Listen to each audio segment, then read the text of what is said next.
Welcome to the Veil of Truth, your gateway to uncovering hidden insights and illuminating mysteries. I'm thrilled you've joined our global community. Whether you're watching from a bustling city skyline or a quiet countryside, we're glad you're here.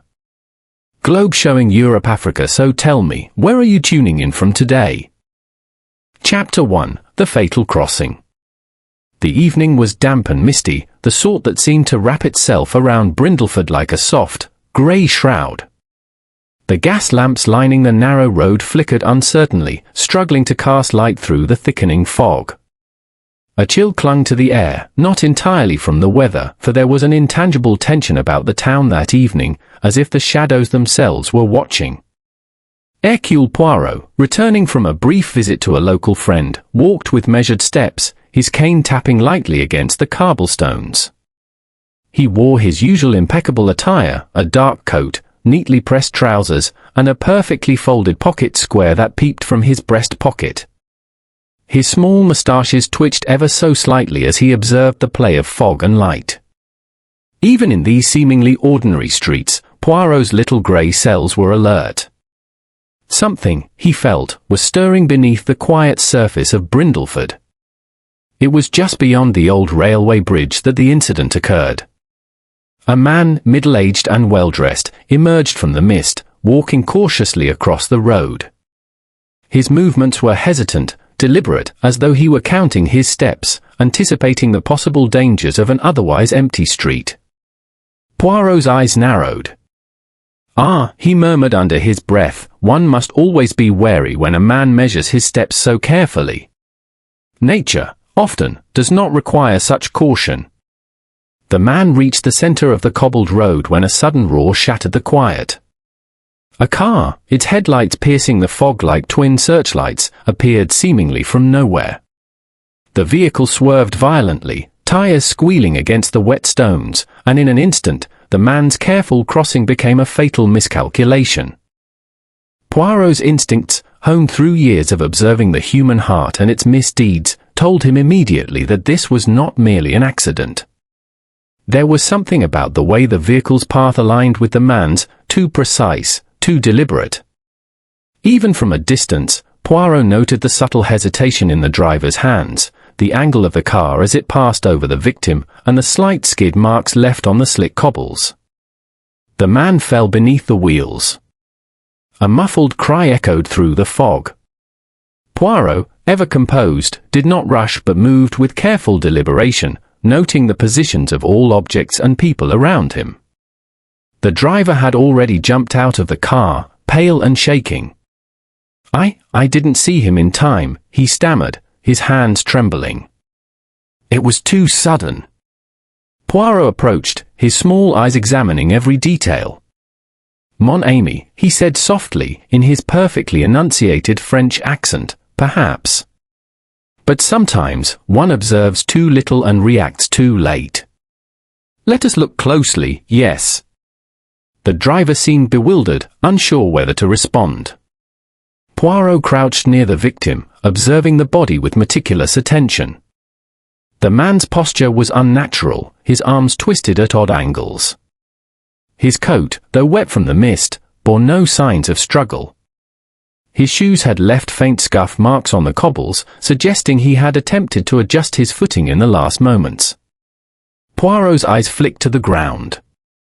There, amidst the wet cobblestones, were tiny, almost invisible traces of white powder. He bent closer, the light from the nearby lamp glinting off it. "Curious," he murmured, "this non-accidental, yes. There is a hand here, invisible but present, directing fate with subtle cruelty." Soon, the local constables arrived, summoned by the driver in a trembling voice.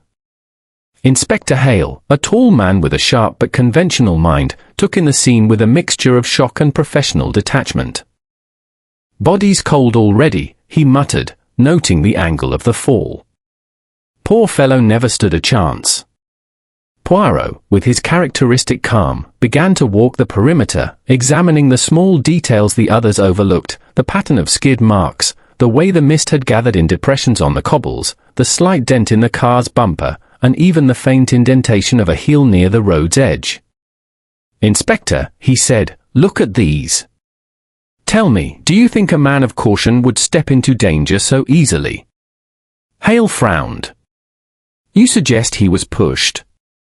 Poirot shook his head, moustaches twitching with subtle amusement. "Not pushed, perhaps, but led.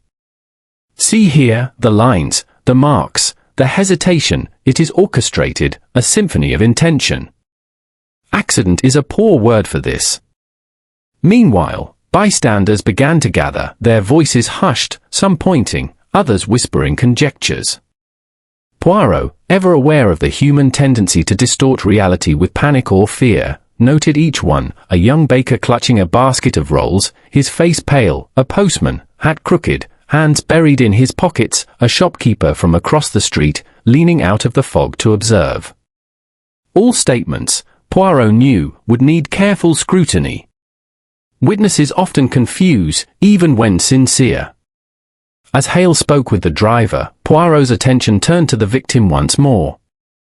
The man's expression, frozen in that final moment of fear and surprise, told a story of life interrupted. Yet, Poirot's trained eyes discerned more. The victim had been cautious to the end, his body positioning suggesting he did not anticipate danger from the angle it came. Someone had studied him, perhaps even followed him that evening. Poirot straightened, his eyes sweeping the scene. "Miss Amos," he said quietly, almost to himself, "tonight, the darkness is not merely of the fog. It is of human design. There is a mind behind this tragedy, and it is a mind of calculation, cold and precise.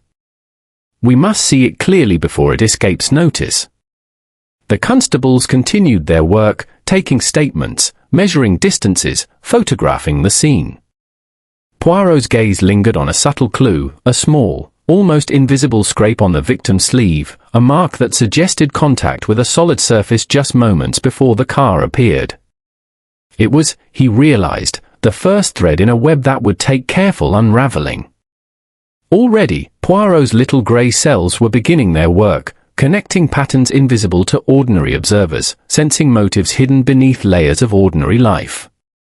And as the fog deepened, wrapping Brindleford in its cold embrace, Poirot knew with certainty that what appeared as a simple misfortune on the cobbled road was, in fact, a murder carefully disguised. The game, as always, had begun. Chapter 2: Arrival of the Authorities. The morning after the tragedy brought a pale, diffused light through the lingering mist of Brindleford. The scene of the accident, now cordoned off by the local constables, seemed almost ordinary in daylight, yet to Poirot, it spoke volumes. Every detail mattered, every small scuff, every tiny irregularity in the cobblestones, every smudge on the car's fender.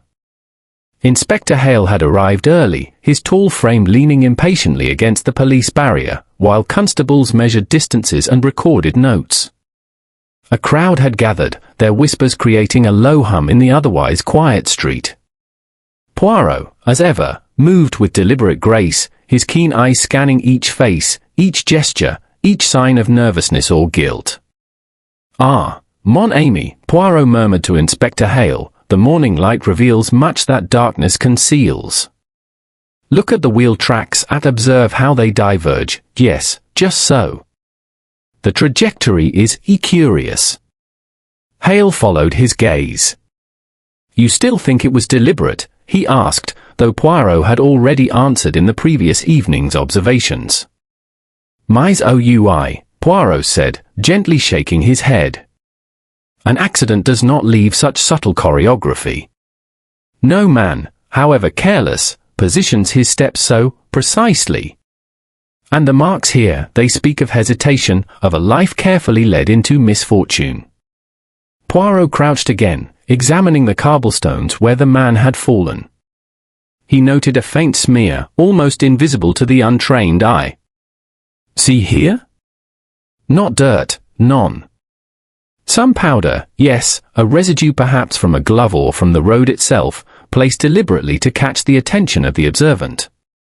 It is like a whisper, 'Notice me.' And I have noticed, yes." The first witness to be interviewed was a young baker named Thomas Reed, whose shop stood just beyond the bend of the road. He was a nervous man, with flour still clinging to the cuffs of his apron, and eyes that darted as though suspicious of every passerby. I saw the man cross, sir, Reed said, voice trembling. He was careful, you know. Always careful. And the car, it came out of nowhere. I swear I heard no horn. It was terrible, terrible. Poirot tilted his head slightly, observing the baker's every movement. Ah, you are sincere, no? But do you understand? Careful, yes, but did he look behind, OUI? Did he see the car before the final moment? I don't know, Reed admitted, his shoulders slumping. I think maybe he didn't notice it until the last instant. I cannot be sure. Poirot's eyes twitched, and he murmured almost to himself, there it is. Even the truth is sometimes incomplete, OUI. An incomplete truth may hide great cunning. Next came Mr. James Corder, the postman. His uniform was damp, his hat slightly askew, and he leaned heavily on his bag as if to steady himself. I saw nothing at first, he said gruffly, then the man stepped onto the road. He hesitated, yes, hesitated, but the car, it looked as though it swerved deliberately. I cannot say more, for I did not see the driver's face properly. Poirot nodded politely, noting the hesitation in the postman's voice. You observe, yes. Good. But see, even hesitation may be misleading, OUI. A trick, subtle, is often hidden in plain view. One must consider motive as well as method. From across the street, the shopkeeper, Mrs. Hadley, leaned out of her doorway, her hands gripping the frame. It's terrible. I was closing up, and I thought I saw a shadow, like someone was watching. I didn't see clearly, but I swear there was another car, or someone following him. Poirot's little moustaches twitched. Ah, excellent, yes. Another observation. Perhaps the first hint that more than one person was involved. Or perhaps the imagination of a frightened woman. We shall see. Inspector Hale frowned. You make it sound so deliberate. But all evidence so far suggests a simple accident. The car brakes, the man steps out, nothing else. Poirot allowed himself a faint smile. Mon ami, to the untrained eye, yes. But the little grey cells, they perceive. Observe the smudge on the victim's sleeve, the angle of the body, the spacing of the footmarks. All speak of careful design. Accident rarely leaves poetry in its wake. As the morning progressed, Poirot began taking note of the car itself. It was a modest vehicle, a late model, with no obvious signs of tampering, yet the faint dent at the front and the streak of wet powder caught his attention. It was almost imperceptible, but Poirot's trained gaze did not miss it. He made a mental note, to be investigated, discreetly. Poirot's attention then turned to the surrounding buildings. He noticed that many windows had been slightly ajar, curtains trembling with the cold wind. Curious, he murmured, that so many witnesses are within view, yet none truly see what happens until the event concludes. And yet, someone, or something, waited for him, yes. Someone calculated each moment. He observed the driver at a distance. The man seemed genuinely distressed, pacing and muttering to himself.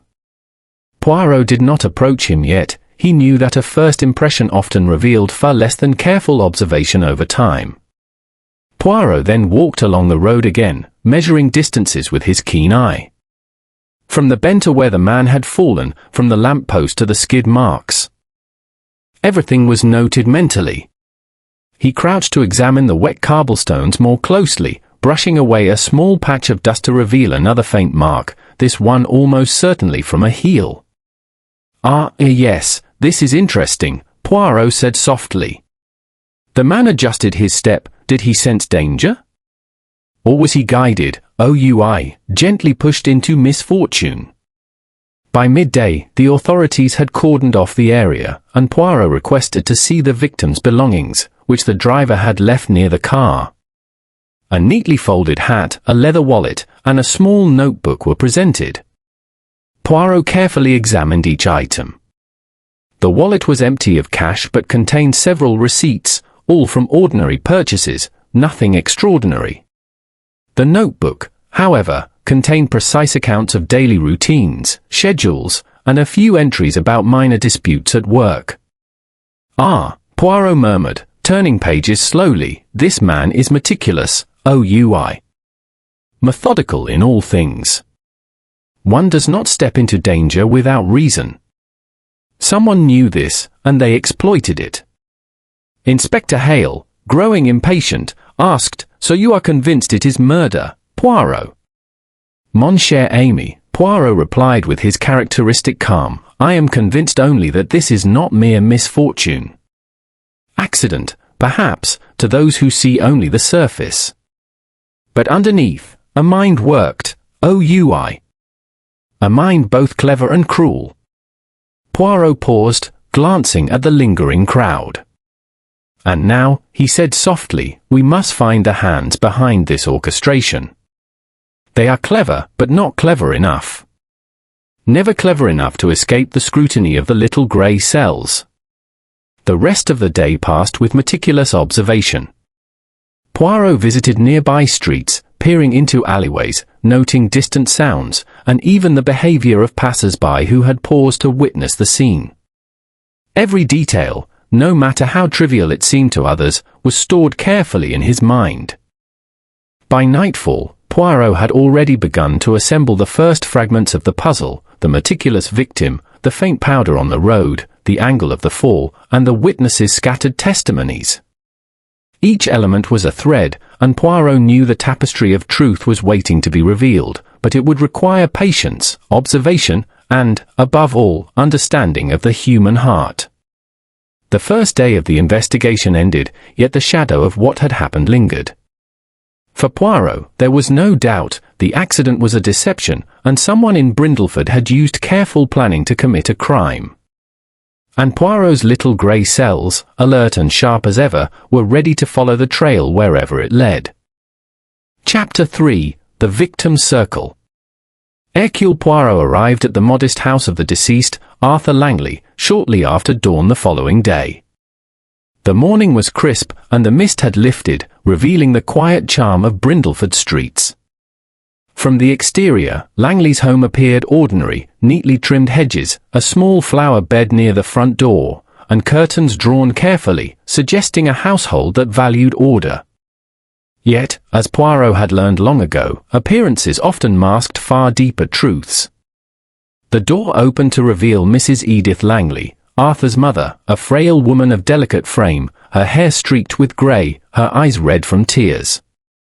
She offered a weak smile of courtesy to Poirot, who returned it with his usual understated elegance. "Monsieur Poirot," she said softly, I can scarcely understand how this happened. Arthur was so careful, so cautious in all things." Poirot inclined his head. "Madam, that is precisely why I am here. One so careful is seldom the victim of mere chance. We must see clearly, yes?" Inside, the home was meticulously kept. Everything was in order: polished wood, neatly arranged books, and curtains drawn to the same height. Poirot's eyes, however, were drawn to the desk in the corner of the study. Upon it lay a small, leather-bound notebook, a fountain pen, and several letters carefully stacked. He walked over, hands clasped behind his back, examining the scene with deliberate attention. Arthur Langley's notebook was filled with precise entries detailing his daily routines: when he woke, what he ate, his trips to the office, and even brief notes on interactions with colleagues. Poirot's little grey cells began working at once. "Ah," he murmured under his breath, "the methodical life of a man of reason. And yet—" He paused, noting a few pages marked with red ink. One entry read, "Meeting with Philip Crane at 5:30. Discuss matter regarding ledger discrepancies." Another contained a brief note about a dispute with a client over finances. Poirot's expression remained composed, but his mind raced. Ledger discrepancies, disputes with clients, meticulous routine, all suggested potential motives, yes, but also provided insight into the careful nature of the victim. No ordinary man, Poirot reflected, would simply step into the road without considering danger, especially one so deliberate. The first person Poirot interviewed was Mrs. Langley herself. Her voice trembled as she spoke, yet she was precise in her recollections. Arthur was cautious, she repeated, wringing her hands. He never went anywhere without checking the time, the route, even the weather. He was disciplined. Poirot nodded. Indeed. And did he have disputes with anyone? Business, personal? Enemies, yes. Mrs. Langley hesitated, eyes darting slightly. Business disputes, yes. There was Mr. Crane, his partner. They had disagreements. Minor, I believe. And there was a woman, I think, a Miss Lillian Rowe, he spoke of in hushed tones. But I do not know what her involvement, if any. Poirot's moustaches twitched. Interesting. Minor disputes, but perhaps significant. And this Miss Rowe, yes, we shall inquire further. Next, Poirot visited Arthur's workplace, a small accounting firm in the heart of Brindleford. He was greeted by the senior clerk, Mrs. Agnes Halloway, a stern woman with sharp eyes and a no-nonsense manner. Mr. Langley, she said briskly, was meticulous to a fault. He reviewed every ledger entry, every invoice, every note from clients. We all respected him. But, recently, there were arguments. Mr. Crane insisted on a certain method of auditing, which Arthur opposed. Tensions rose, yes. Poirot's small eyes glimmered. And who else had reason to bear resentment? Displeasure, perhaps. Mrs. Halloway hesitated, lowering her voice. There was one client, Mr. Edwin Cattrall. Unhappy with an account review. Threatened, perhaps not openly, but enough for someone to take offense. And the driver, yes, the new chauffeur, always hovering, overly attentive. One might think he knew more than he should. Poirot made careful mental notes: Philip Crane, the business partner, Edwin Cattrall, the disgruntled client, the mysterious Miss Lillian Rowe, and even the chauffeur. Each had potential motive and opportunity. Yet, Poirot reminded himself, motives alone did not make a criminal. Method, timing, and execution mattered most. Returning home, Poirot requested to speak with Arthur's closest friends.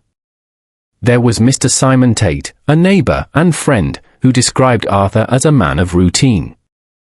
He left the house at precisely 7:45 every morning, Tate explained. Walk to the office, no shortcuts. Never out of habit. Never late. It was peculiar, yes, but dependable. Poirot nodded. Ah, yes. And did he ever speak of danger? Worries? Threats? Tate hesitated. Only once, I think. A letter arrived recently, no words of harm, just warning. He showed it to me briefly. Said it was nothing, but I think he worried. Poirot's eyes glimmered. A warning letter was indeed significant. He asked to see it. The envelope was plain, the handwriting neat but firm. Inside was a single line: stop meddling, or face consequences.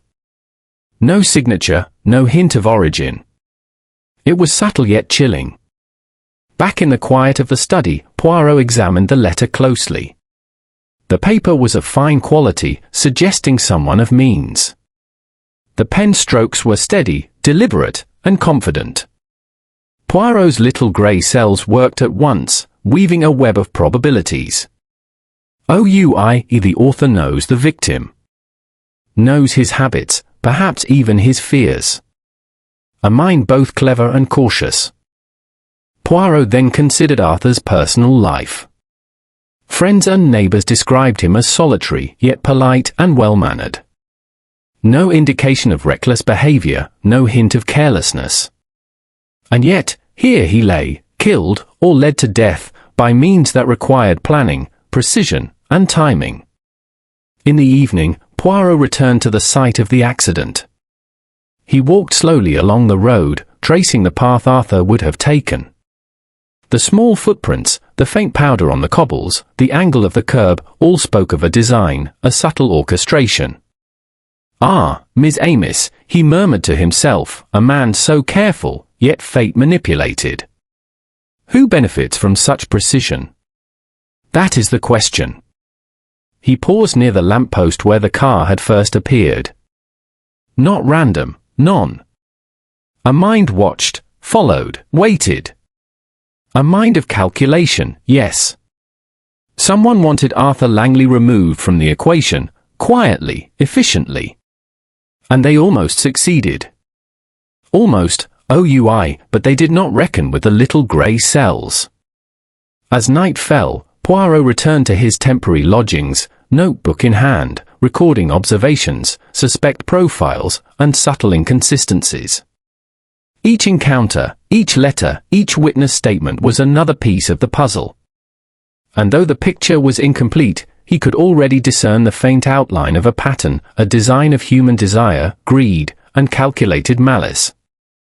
The investigation was only beginning, yet Poirot was certain the threads would lead to a mind both brilliant and dangerous. And in the days to come, he would unravel the web, revealing the hand that guided the fatal crossing with precision, cunning, and intent. Chapter 4. Uncovering Motives. The day following his visits to Arthur Langley's home and office, Hercule Poirot set about the delicate task of exploring the circles surrounding the deceased.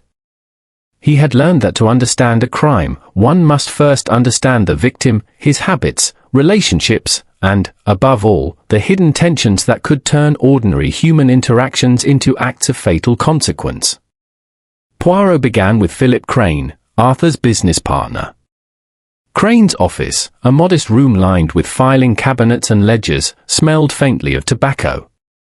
The man himself was tall, angular, and officious, with a face that seemed perpetually tense.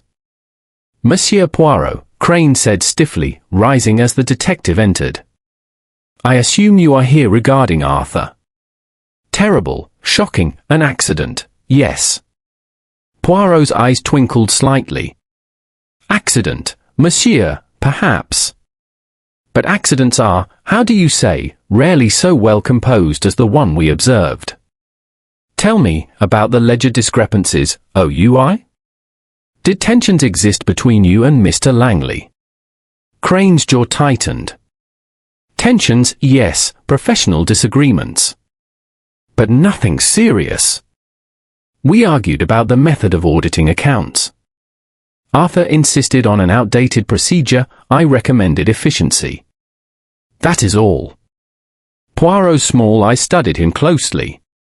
"And yet, disagreement can lead to frustration. And frustration can, in some rare minds, lead to action. Would you not agree, monsieur?" Crane flushed slightly but remained silent, fumbling with a pen. Poirot noted it carefully, slight agitation in a man attempting to appear composed, the faintest tremor of defensiveness. Next, Poirot sought out Edwin Cattrall, the disgruntled client.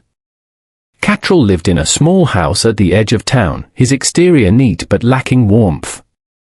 Inside, he sat behind a desk, arms folded. "I want it understood," Cattrall said firmly, "I had nothing to do with whatever happened to Langley. I may have been irritated at an audit, yes, but murder? Absurd." Poirot, serene as always, observed his gestures.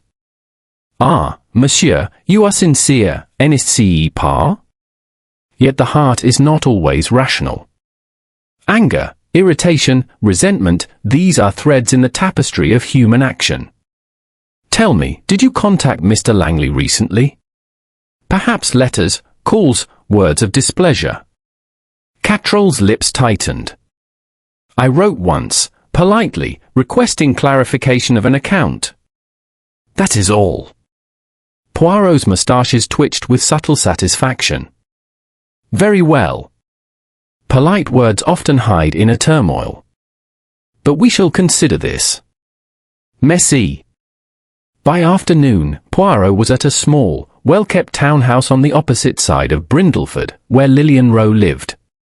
She was a young woman, elegant yet nervous, who had once been a personal assistant to Arthur Langley.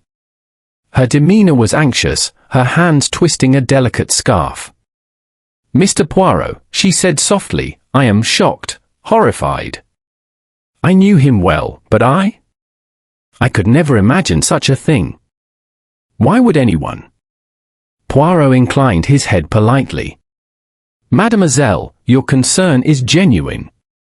But perhaps someone wished to silence him, yes? Tell me about your interactions with Arthur. Were there disagreements? Threats, perhaps?"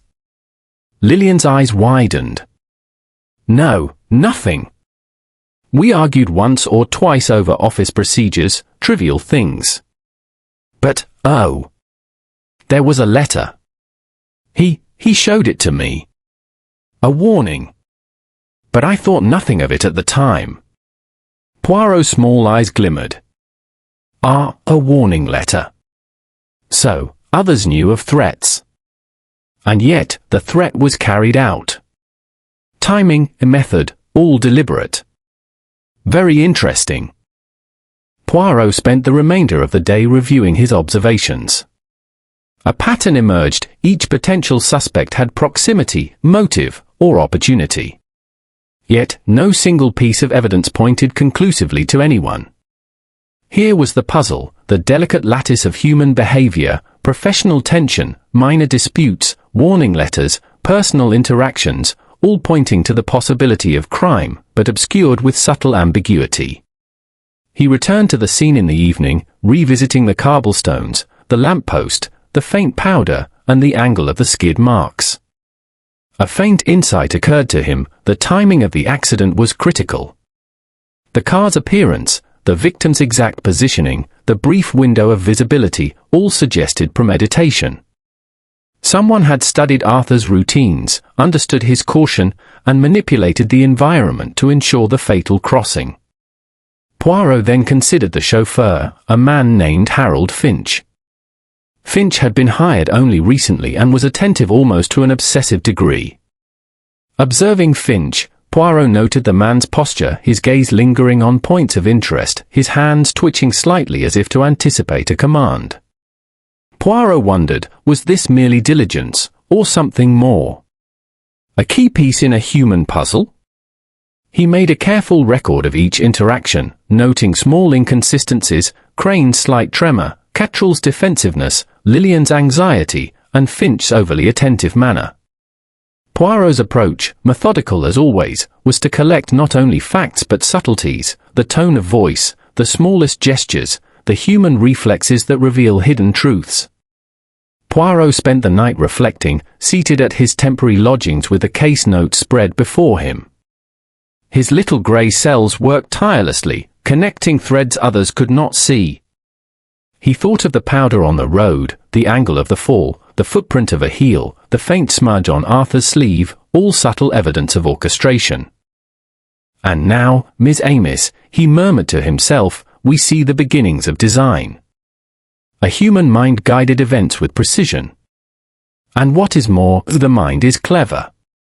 Too clever for ordinary observation. But not clever enough for the little grey cells." Poirot resolved that in the days ahead, he would need to probe deeper, to explore hidden motives and secrets that were not immediately visible. Each individual connected to Arthur Langley would be observed, questioned, and analyzed. The detective knew that the truth often hid beneath layers of politeness, deception, or fear. One must dig carefully, as one would search for a delicate jewel buried in sand. As he closed his notebook for the night, Poirot felt a quiet satisfaction. The threads were numerous, the suspects varied, the motives complex, but the pattern was emerging. Patience, observation, and a careful mind would reveal the answer. Someone had orchestrated the fatal crossing, and Poirot's little grey cells would uncover the hand behind it.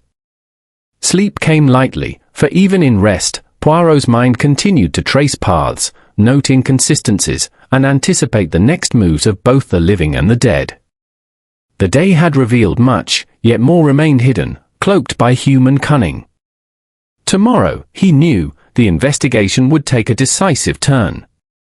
And as the lamplight faded from the streets of Brindleford, Poirot felt a familiar thrill, the thrill of the chase, the thrill of subtle discovery, the thrill of justice impending, ready to reveal itself through meticulous thought, observation, and reasoning. Chapter 5: A Web of Deception.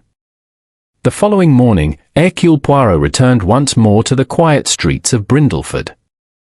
The mist had lifted entirely, leaving the town bathed in pale sunlight, yet Poirot's mind remained shadowed by the mystery he pursued. The crime scene had been meticulously examined, witnesses interviewed, and potential suspects identified, but the threads of human cunning, he knew, often lay hidden beneath a veneer of politeness. Poirot began with a visit to the Langley household. Mrs. Edith Langley was calmer than the previous day, though still pale and anxious. She welcomed Poirot with a cup of tea, her hands trembling slightly. "Monsieur Poirot," she said, her voice low, "I do not know how you can continue so calmly.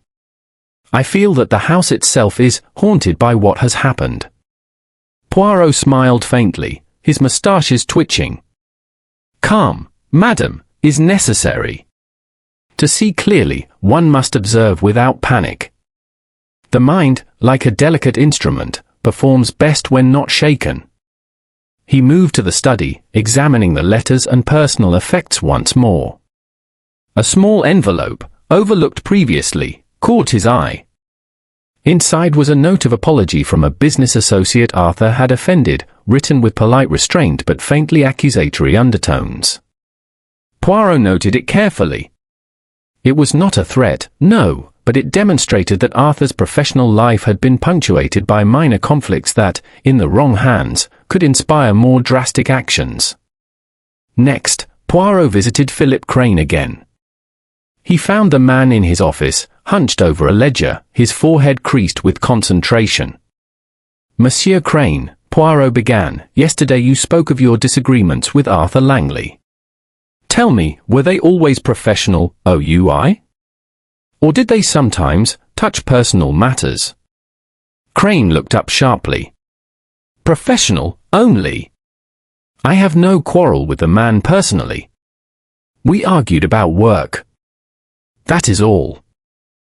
Poirot's eyes glimmered. "Ah, but work is often intertwined with human feeling. Frustration, irritation, ambition, these are not separate from the professional sphere. They influence decisions, yes." Crane flushed but did not respond further. Poirot made a careful note. Crane was defensive, protective of his image, yet subtly agitated. The detective did not yet accuse, but observation was key. In the afternoon, Poirot made his way to the home of Edwin Cottrell. The man greeted him stiffly, his manner guarded. "Monsieur Poirot, I told you before, I had no hand in what happened to Arthur." "Nothing. I am merely a client." Poirot observed him calmly, noting the slight tremor in his right hand and the way his eyes flicked repeatedly toward the window. "Yes, monsieur, you are sincere, perhaps. But one must consider also what opportunity existed. You were nearby that evening? Perhaps walking? Perhaps observing?" Cottrell bristled. "I was at home, reading." "Alone?" "Alone, perhaps," Poirot murmured, "yet not invisible. Ah, human nature. Even when alone, we leave traces, footsteps, shadows, marks. And someone clever may notice, OUI." Poirot then turned his attention to Lillian Rowe, the former assistant. She appeared frazzled, her scarf twisted around her fingers as she tried to explain her movements on the night of the accident. "I was at home, truly," she insisted. I did not see Arthur after he left work. I only learned what happened from the newspapers. Poirot's eyes twinkled slightly. Mademoiselle, tell me, were you aware of any letters? Warnings? Threats? Yes, he showed me one letter, a warning of some sort.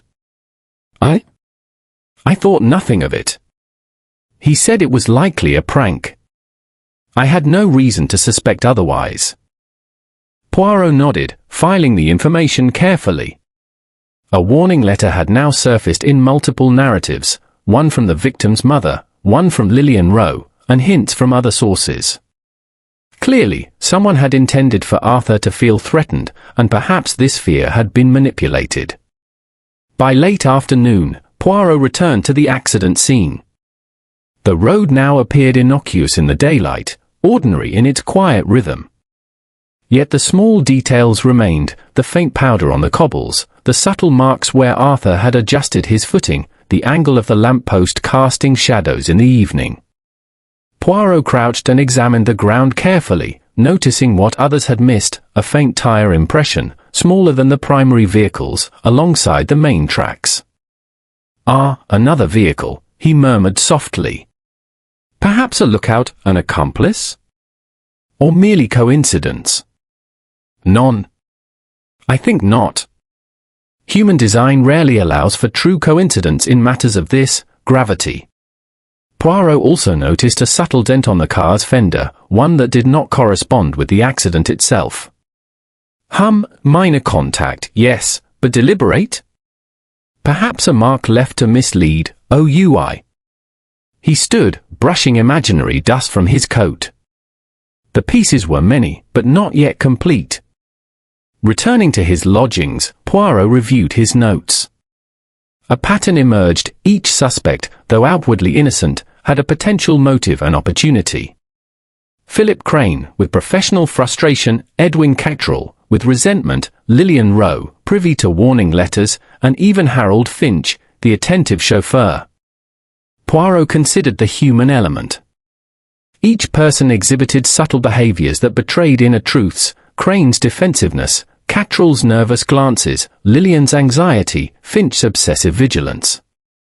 The detective noted the interplay of psychology, opportunity, and premeditation.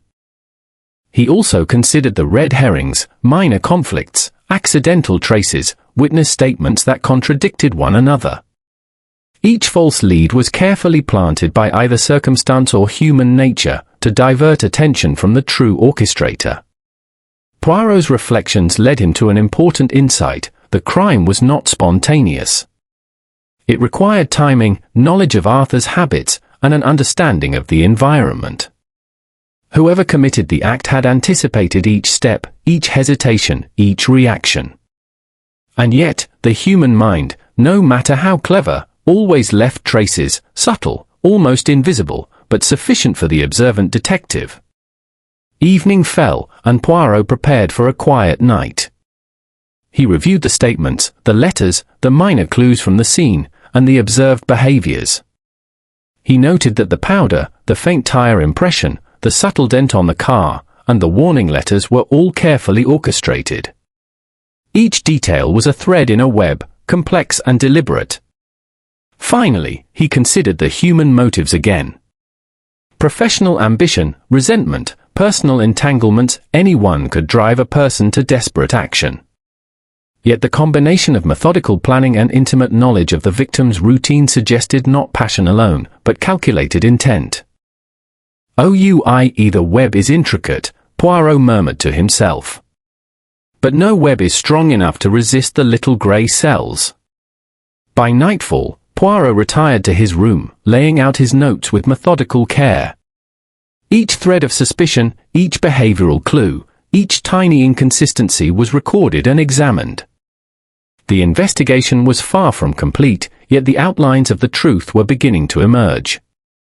The hand behind the fatal crossing had left traces, and Poirot's mind was already weaving them together. And as the quiet of Brindleford settled over the town, Poirot allowed himself a faint smile. The human heart, with all its desires, fears, and ambitions, had been revealed in part. With patience and observation, the detective knew he would untangle the web and expose the mind that had orchestrated the tragedy with such cunning. Chapter 6: Unexpected Revelations. The following morning, Hercule Poirot awoke to a crisp, clear sky. The fog had lifted entirely, leaving the streets of Brindleford quiet and unassuming. Yet Poirot knew that beneath this ordinary facade lay the extraordinary, a meticulously orchestrated crime waiting to be unravelled. Today, he would return to the scene of the fatal crossing, not as an observer among constables and witnesses, but as a detective whose eyes could see what others overlooked. Arriving at the spot where Arthur Langley had met his untimely end, Poirot paused, his gaze sweeping the familiar cobblestones. The road was empty now, mundane in its stillness, yet Poirot's little grey cells were alert to the minutest detail, the faint powder residue on the stones, the subtle scuff marks left by Arthur's shoes, and the slight depression where he had adjusted his footing. Each element told a story, a silent narrative of the moments leading to his death. Poirot crouched to examine the faint tire marks, noting something he had not fully appreciated before, a secondary set of impressions, smaller and more shallow, running alongside the primary tracks of the car that struck Arthur. He touched the marks lightly, feeling the irregularities under his fingertips. "Ah, yes," he murmured, "another presence. Not a mere coincidence. Someone observed, perhaps guided, perhaps waited, yes, waited." The detective's mind raced as he reconstructed the scene. Arthur's precise movements, his hesitations, the trajectory of the vehicle, the powder, all suggested that the fatal crossing had not been accidental. Someone had orchestrated every step, anticipated every reaction, and manipulated the environment to achieve the desired outcome. Yet, as always, the cleverness of the human mind left subtle traces. Poirot's attention was drawn to a lamp-post near the site, its base marked by faint scratches, as though someone had brushed against it in haste. He bent closer and noticed a tiny fragment of cloth caught in the grooves of the ironwork. Carefully, he removed it and examined it. The fabric was fine, perhaps from a coat, with a thread of unusual color, emerald green. Poirot's small eyes sparkled. A clue, subtle but telling. Someone present, yes, very near, and possibly watching. "Ah, we are drawing closer." Next, Poirot examined the sidewalk, noting a faint footprint, smaller than Arthur's and distinctly different in shape from the driver's shoes. He pressed a finger against it, discerning the slight ridge where the sole had pressed into the damp cobbles. A witness? An accomplice? Or merely a passerby? One must consider all possibilities, Miss Amos. Poirot's thoughts then turned to timing. He reconstructed the sequence: Arthur steps onto the road, the car appears, the vehicle swerves, and he falls. The secondary tire impressions and faint footprint indicated a second presence, someone who had ensured the timing was exact. Poirot's little grey cells worked at once, connecting these observations with the habits of the victim. Mon Dieu, someone who knows him well. Someone who knows his routine. And someone who can calculate precisely his reactions. Clever, very clever. Returning to the scene where the car had stopped, Poirot noted a subtle dent in the fender. It was slight, almost imperceptible, yet deliberate. The dent did not match the angle of impact with Arthur, it suggested a prior contact, perhaps a way to mislead investigators or perhaps an accident that coincidentally aligned with the crime. Poirot considered the possibilities carefully. A distraction, or an intentional false clue. The mind that planned this anticipates observation. Always anticipates observation. Poirot then spoke with Inspector Hale, who had arrived with a team of constables. "Inspector," he said quietly, "we must consider the secondary impressions. Someone else was near the scene. Perhaps they intended only to observe, or perhaps to guide. And the fragment of cloth, not from the driver. This is subtle, but essential." Hale frowned. "So, you think there was an accomplice?" Someone else involved. Perhaps, or perhaps someone seeking to create misdirection. We must keep our minds open. Human motives are complex. Timing, opportunity, and knowledge, these are the keys. After inspecting the road, Poirot returned to Arthur's home to review the letters and notes once more. The warning letter, the ledger discrepancies, and the minor conflicts all pointed to potential motives, but now, in light of the new evidence, he began to connect them with the scene. Whoever wrote the warning letter knew Arthur's habits intimately. Whoever left the fragment of cloth and the footprint observed him closely. And whoever controlled the timing of the vehicle's appearance ensured the fatal crossing succeeded. Poirot then called in Lillian Rowe, the former assistant. She arrived looking nervous, her scarf twisted tightly around her neck. "Mademoiselle," Poirot began, "yesterday you spoke of a warning letter. Did Arthur ever mention anyone specific who might wish him harm?" Lillian hesitated. "No, no one, really. Just a feeling, a fear. He said he didn't want to worry anyone." Poirot's gaze was keen. Yet fear itself is informative. One senses threats before they are manifest. And those who wish harm, they rely on fear, OUI. Fear shapes action. "Tell me, did he mention Philip Crane?" Lillian's eyes widened slightly, betraying a flicker of recognition. He was annoyed, yes. I think he was concerned about the argument over accounts. But murder? No, never. Poirot nodded thoughtfully. Messy. You see, mademoiselle, it is not always the obvious anger that motivates, but subtle tensions, accumulated over time, directed with intent. The mind behind this considered everything. By evening, Poirot returned once more to the driver, the man who had struck Arthur. He observed the man carefully, noting small inconsistencies in his account, hesitation in speech, the slightest tremor in his hands, a tendency to glance repeatedly at the ground. Poirot's mind worked meticulously. The driver is involved, perhaps unwittingly. Or perhaps complicit. Yes, we must consider all possibilities. Poirot retired that night with a growing sense of clarity. The fatal crossing had not been a spontaneous act. It required intimate knowledge of Arthur's habits, precise timing, and careful orchestration. The fragment of cloth, the secondary tire impressions, and the faint footprint were subtle yet telling clues of a second presence, someone who observed and possibly guided the events. He reflected on the suspects, Philip Crane, Edwin Cactrell, Lillian Rowe, and Harold Finch. Each had potential motives and opportunity, but now the focus shifted to methodical orchestration, the unseen hand that directed the fatal steps. Poirot's little grey cells were piecing together the puzzle, and he knew that soon the threads would converge toward the mind behind the act. As Poirot lay in bed that night, he reviewed the scene in his mind, visualizing every detail, the road, the lamppost, the powder, the scuff marks, the secondary impressions. He traced the victim's steps, imagining each hesitation and adjustment, and noted the subtle signs of human presence at the edges of perception. "OUI, patience," he murmured softly. "The hand that guides is clever. But not clever enough for the little grey cells. Tomorrow, we will begin to narrow the field. The web becomes clearer, and the truth approaches inexorably." The quiet of Brindleford settled over the town, yet Poirot's mind buzzed with activity. The faint clues, the human motives, the subtle manipulations of the scene, they all pointed toward an orchestrated act of murder. And as always, Poirot knew that with careful observation, patience, and reasoning, the truth would be revealed.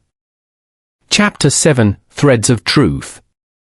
The day was overcast and cool as Hercule Poirot returned once more to Brindleford, his mind focused on the tangled web of motives and observations he had collected over the past week.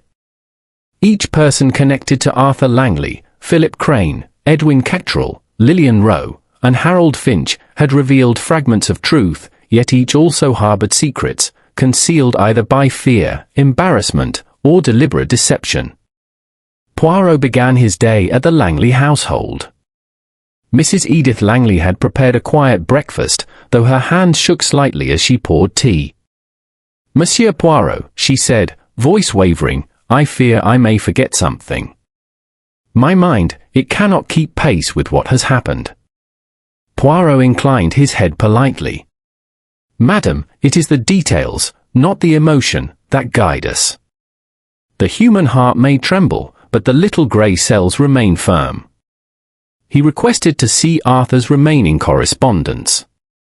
Among mundane letters of bills and social invitations, a small envelope slipped from the back of a drawer. The handwriting was neat, deliberate, and unfamiliar.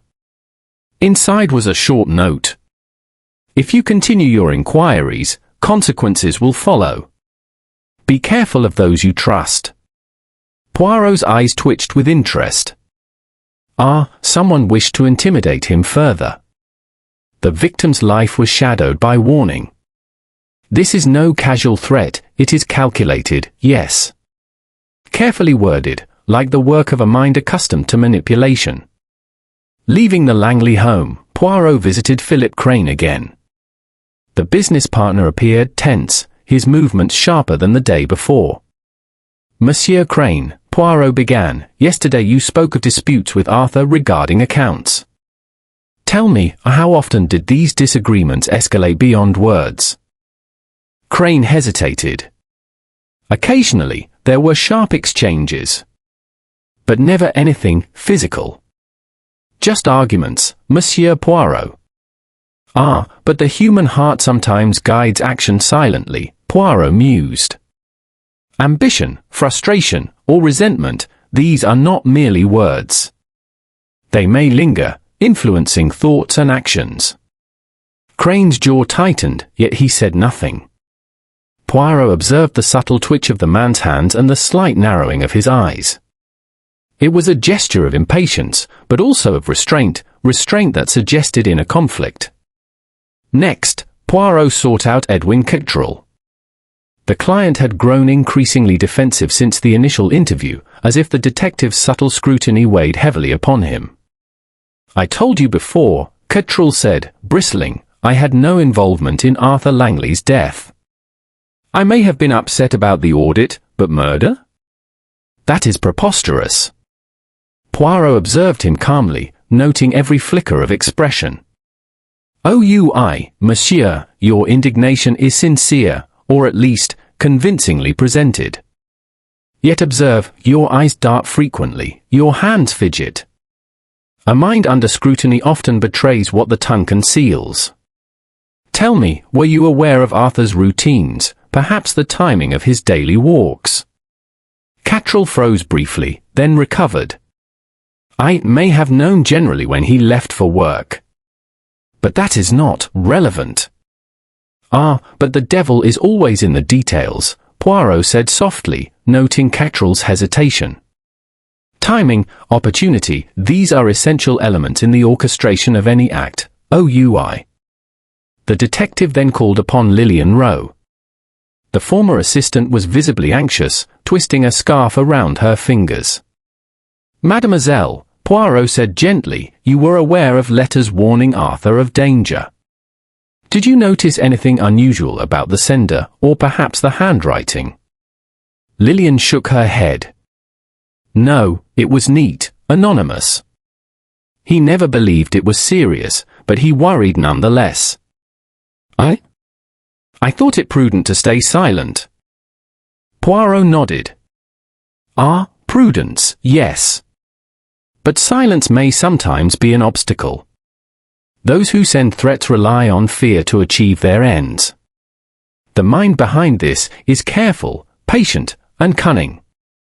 Finally, Poirot arranged to meet Harold Finch, the chauffeur. Finch was unusually attentive, his posture rigid as he recounted the events of the evening of the accident. "I followed Mr. Langley's usual route," Finch said, voice steady but eyes alert. "I observed him from a distance, as instructed. But the car, it appeared so suddenly. I could not prevent what happened. Poirot's eyes twinkled. Ah, yet you were present. Observing. Following. Tell me, monsieur, did anyone give you instructions on where to stand, or perhaps to remain unseen? Finch's mouth tightened. No, no instructions beyond my duties. I do not know what happened. Poirot allowed the answer to linger in the air. His little grey cells were at work, connecting each observation, warning letters, subtle threats, careful observation, secondary tire marks, and the fragment of green cloth. He could feel the strands of the web converging. Returning to the accident site that evening, Poirot crouched beside the cobblestones, mentally reconstructing the fatal sequence. He imagined Arthur stepping into the road, precise and cautious, adjusting his footing, anticipating hazards. Then, the car's sudden appearance, the swerve, the fall, timed with uncanny precision. The faint footprint, the fragment of cloth, the minor dent in the vehicle, all indicated the presence of another observer, someone intimately familiar with Arthur's habits. As night fell, Poirot retreated to his lodgings, spreading his notes before him. He began to trace connections between suspects, behaviors, and clues. Philip Crane, professional tension, defensiveness, subtle agitation. Edwin Cattrall, nervous, aware of routines, potential opportunity. Lillian Rowe, knowledge of warning letters, anxiety, secrecy. Harold Finch, attentive, present at the scene, ambiguous account. Poirot paused, considering the human element, the subtle psychology that guided actions. One person among them possessed both opportunity and motive, tempered by patience and cunning. And yet, the criminal mind had left subtle traces, footprints, fabric, behavioral tics, that would betray them. Suddenly, a thought struck Poirot with the clarity of illumination. The secondary tire impressions and fragment of cloth suggested an accomplice or observer. But why? And how did it connect to the warning letters? Slowly, the pieces aligned. The criminal had orchestrated the environment, manipulated timing, and instilled fear, relying on both observation and the predictable habits of the victim. Poirot leaned back in his chair, moustaches twitching. The game is near its end. The threads are clear. Soon, the mind behind the fatal crossing will be revealed. And the solution, intricate and clever, will emerge from the little grey cells, as always. He began drafting a plan to confront the suspects, aware that human nature often betrayed truth when carefully provoked. One by one, their contradictions, nervous gestures, and carefully concealed intentions would reveal the orchestrator. Poirot knew the final act required patience, insight, and the ability to perceive the invisible connections that ordinary minds overlooked. And as he laid out the sequence of events, the routine of Arthur Langley, the secondary tire tracks, the fragment of cloth, the warning letters, Poirot felt the familiar thrill of discovery. Each detail was a piece of the puzzle, every observation a key to unlocking the mystery. Yes, patience, observation, and reasoning, he murmured, the little grey cells will triumph. The threads are near completion. The mind that orchestrated the fatal crossing will be revealed. And justice, subtle and precise, will follow. Brindleford slept quietly that night, unaware that the culmination of deception, calculation, and subtlety was approaching its revelation. But Hercule Poirot, ever vigilant, knew that the web was unraveling, and soon the truth, cunningly concealed, would be brought into the clear light of understanding. Chapter 8: The Revelation. The drawing room of the Langley house was quiet, the late afternoon light casting soft shadows across the walls. Hercule Poirot had summoned all the principal figures connected to Arthur Langley's life: Philip Crane, Edwin Cattrall, Lillian Rowe, and Harold Finch. Mrs. Edith Langley sat nearby, her hands clasped tightly, anxiety etched into her face. The detective, calm and poised, arranged his papers meticulously on a small table, as though preparing for a final performance. Mesdames et messieurs, Poirot began, his voice smooth and measured. "We are gathered here to understand the unfortunate events that led to the death of Arthur Langley. And as you may imagine, death is rarely without reason. No, it is guided by human motives, human desires, and, sometimes, human malice." He paused, observing each face carefully. The investigation revealed a most intriguing pattern. Arthur Langley, a man precise in his habits, careful in all things, was led, nay, manipulated, into his fatal crossing. The evidence is subtle, but it speaks clearly to those who know how to listen. Poirot began with the accident itself. The road, the lamp-post, the faint powder on the cobbles, all these were deliberately arranged. The timing of the vehicle's approach was not accidental, nor was the positioning of Mr. Langley. A secondary set of tire marks, a faint footprint, and a fragment of green cloth indicate that another individual observed, guided, or distracted the victim at the crucial moment. Crane shifted in his chair, while Cottrell's hands tightened around the armrest. Lillian Rowe kept her gaze on the floor, twisting her scarf, and Finch remained composed, though Poirot's sharp eyes did not miss the tension in the man's posture. "Now," Poirot continued, "we examine motive.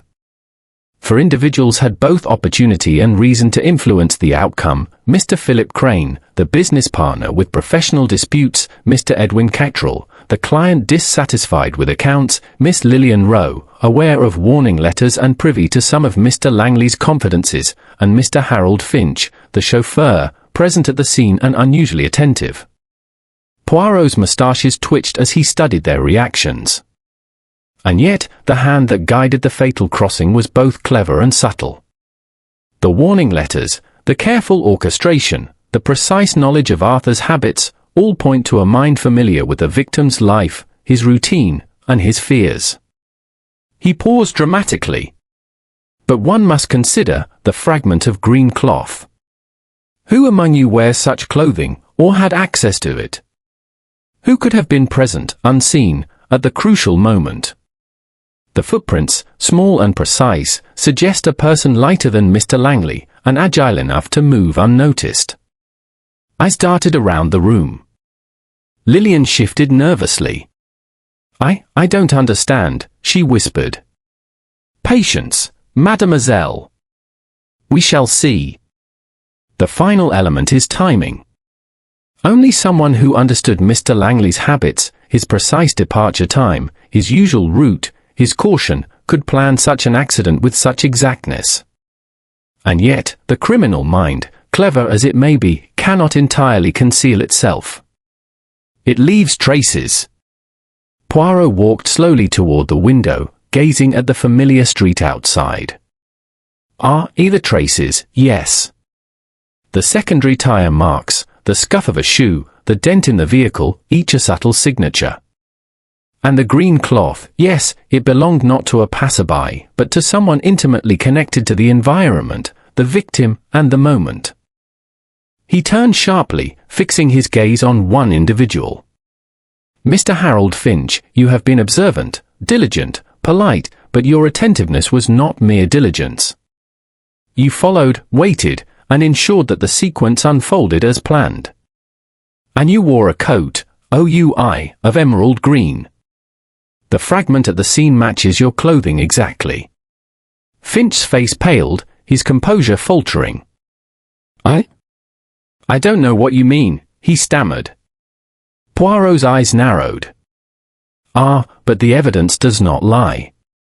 You were present, guiding, and ensuring the fatal crossing. And yet, motive, why would you do such a thing?" He gestured toward the assembled group. "You see, Miss Amis, Mr. Finch was loyal, yes, but loyalty can be corrupted by ambition and desire. For Mr. Finch, the death of Mr. Langley was a way to gain both opportunity and influence within the household.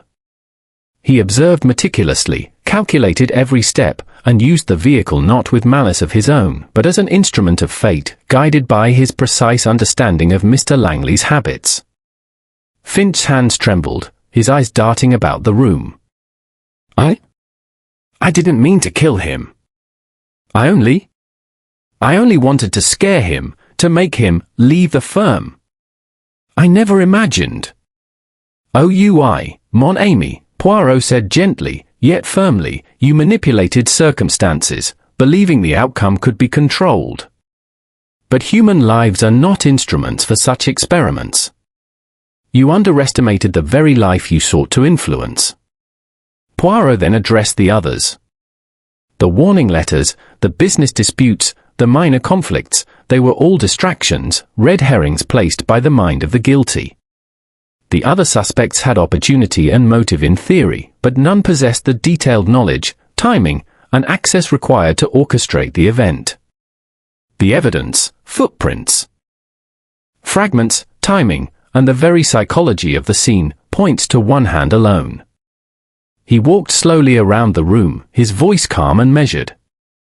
Philip Crane argued professionally, yes, but never left his office at the critical moment. Edwin Cattrall was distant, unaware of precise routines. Lillian Rowe knew of threats, but never manipulated events. Only Finch had access, knowledge, and presence. Poirot paused, letting the weight of his conclusion settle. The fatal crossing was premeditated, orchestrated with care, guided by observation, and executed through misdirection. The traces of human activity, the fragment of green cloth, the secondary tire impressions, the footprint, betray the meticulous planner. All points converge to one person. Finch slumped in his chair, eyes downcast. Yes, it was me," he confessed, voice barely audible. "I thought I could control it. I thought he would only be frightened. But I miscalculated. I am sorry." Poirot nodded solemnly. "The truth has emerged, mon ami. And now, justice will follow its course. The little grey cells have observed, connected, and discerned what human deception sought to conceal." He turned to the others. "And now you understand, Miss Amis, the nature of careful observation. The smallest detail, the fragment of cloth, the footprint, the faint secondary marks, can reveal the truth. Human intention, no matter how concealed, leaves traces.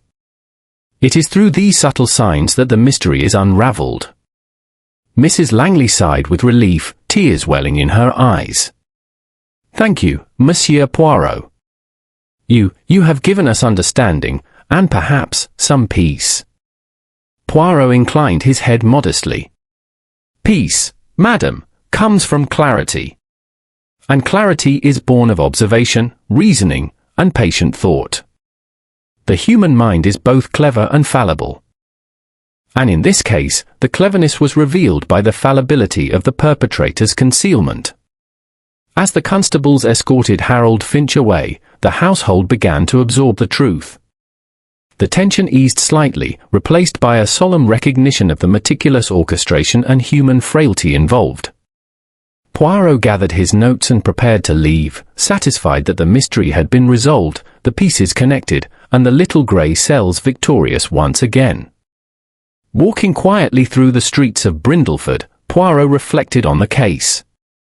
A fatal crossing, orchestrated with cunning, had seemed impenetrable at first. Yet, through careful observation, patient reasoning, and attention to the smallest details, the truth had emerged. The web of human motives, subtle manipulations, and hidden intentions had been disentangled, revealing the mind behind the tragedy. "A justice, precision, and the little grey cells," he murmured softly. "All triumph, in the end, over the chaos of human design." And with that, Hercule Poirot disappeared down the quiet street, leaving Brindleford to recover, the echoes of a carefully orchestrated crime now laid bare and understood.